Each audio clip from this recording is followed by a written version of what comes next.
আমাদের chop ready. এখন আমি এটা সার্ভ করব। নাও খেয়ে দেখো, বলো কেমন হয়েছে। একদম আনকমন জিনিস, একদম আনকমন জিনিস।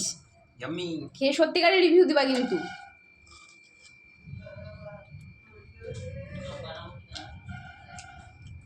দারুণ, একদম ইউনিক টেস্ট।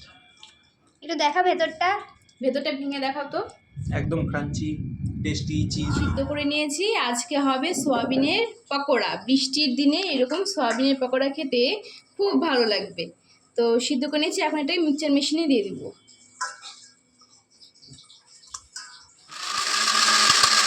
চপ করবো, তার জন্য আলু সিদ্ধ করে নিয়েছি। এটাকে এখন গ্রেড করে নিব। পাত্র নিয়ে নিয়েছি, এর মধ্যে সোয়াবিন যেটা গ্রেড করলাম মিক্সচার মেশিনে সেটা এখন এখানে দিয়ে দিব। এর মধ্যে গ্রেড করা আলু সিদ্ধটা এটাও দিয়ে দিব। এর মধ্যে কুচনো পেঁয়াজ, আদা পেস্ট, গোটা জিরা আছে, এগুলো সব এক এক করে দিয়ে দিব।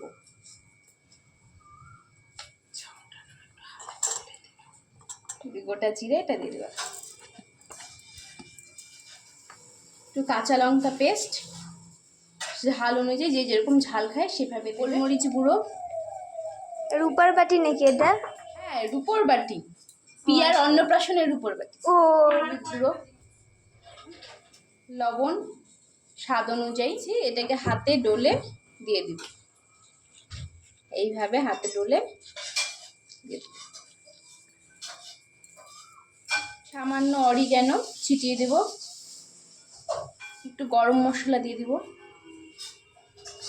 গোটা জিরা দিয়েছি, এখন সামান্য জিরের গুঁড়ো, সামান্য পরিমাণ হিং ছিটিয়ে দেব, সামান্য ধনে গুঁড়ো, সামান্য রসুন কুচি দিয়ে দিচ্ছি।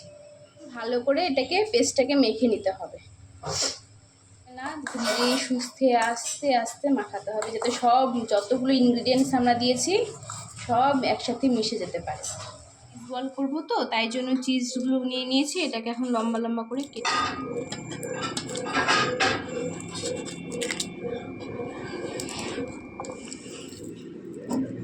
বল করার জন্য প্রথমে এরকম করে নিয়ে নিয়েছি। এটাকে সামান্য ফাঁকা করে এর মধ্যে চিজটা দিয়ে দিই। চিজটাকে এভাবে নিয়ে এর মধ্যে দিয়ে দেব। তারপরে যেইভাবে এটাকে ভালো করে ঢুকিয়ে, বলগুলো রেডি হয়ে গেছে। এটাকে প্রথমে কর্নফ্লাওয়ারে চুবিয়ে নিব, তারপরে চালের গুঁড়াতে দিয়ে দিচ্ছি। চালের গুঁড়াতে দেওয়ার পরে এখানটাতে ক্রাম্বসগুলোর মধ্যে দিয়ে ভালো করে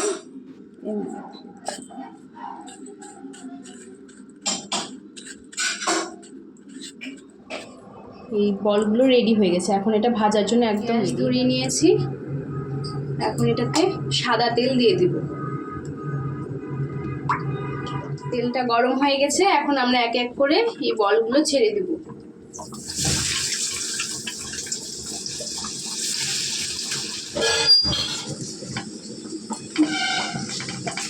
আস্তে আস্তে করে দুই পাশটাই ভেজে নিতে হবে।